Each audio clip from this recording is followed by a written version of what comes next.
Developments in the post-Cold War period can be discussed through the following points. First point, end of Cold War and rise of new states. First point, the fall of Berlin Wall in 1989 and the reunification of West and East Germany.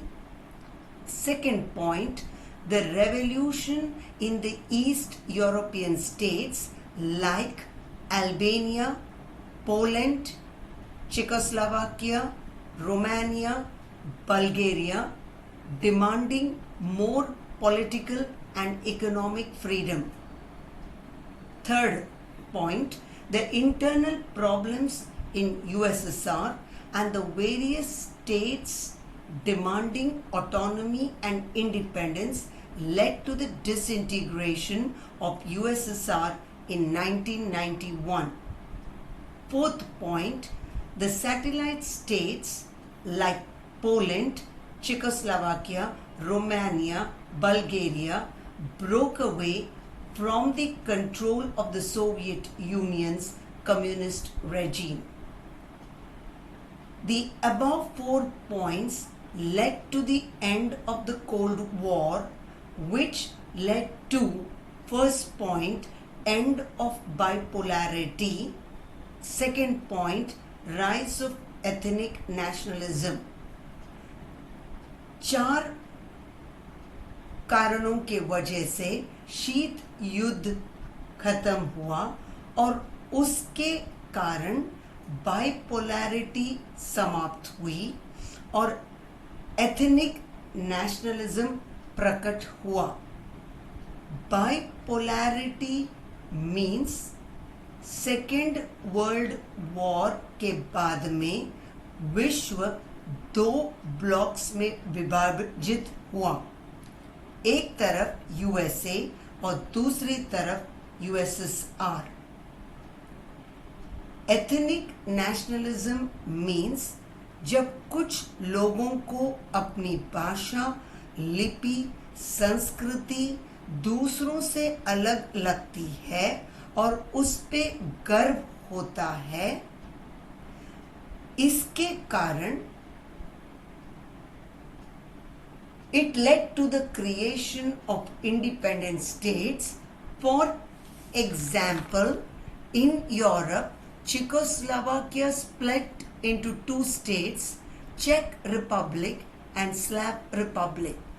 Yugoslavia split into Croatia, Slovenia, Serbia, Bosnia and Herzegovina, North Macedonia and Montenegro.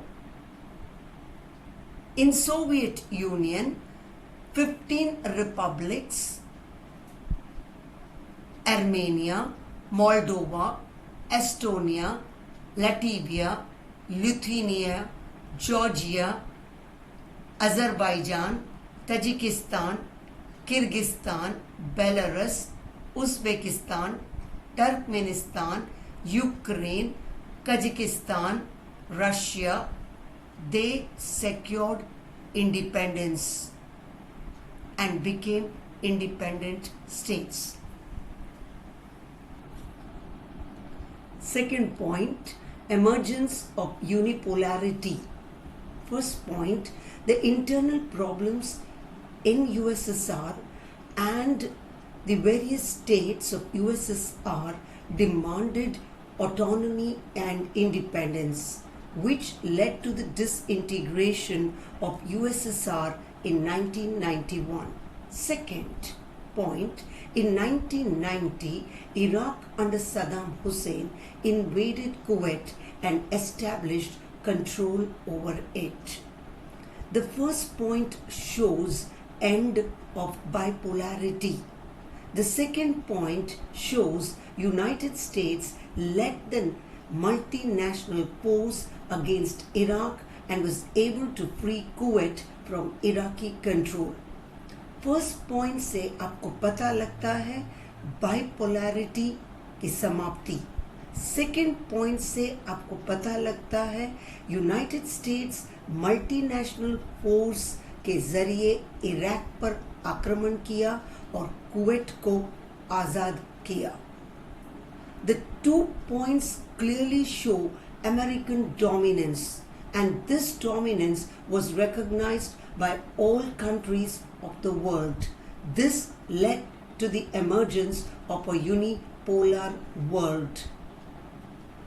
2 points से हमें पता लगता है कि American dominance के बारे में, और अमेरिकन डोमिनेंस को विश्व के सारे देशों ने अपनाया और इसके कारण यूनिपोलर वर्ल्ड का जन्म हुआ। The US dominance and its influence can be observed through the following points. First one, political. The US model of liberal democracy was adopted by East European countries in the post-communist period. East European countries का explanation first point पर दिया गया है। Second point, economic. The US model of market economy was adopted by East European countries in the post-communist period. Third point, hard power. It is the ability to get others to act in ways that are contrary to their preferences and wills. For example, America intervened in conflict zones to resolve issues in countries like Libya, Afghanistan, Somalia. Fourth point, soft power. It is the ability to achieve goals through attraction rather than coercion. The American influence spread through economic, social, cultural, health, etc. Examples: internet, educational exchange program, food chains, Pizza Hut, Burger King, free trade, openness, freedom, celebration of different festivals. जब देश में अपने लोगों के बीच में युद्ध होता है तो अमेरिका युद्ध को अपने तरीके से सुलझाना चाहती है। इसको हार्ड पावर कहा जाता है। यूएसए अपना मकसद जबरदस्ती से नहीं बल्कि आकर्षण से पूरा करना चाहती है। इसे सॉफ्ट पावर कहा जाता है।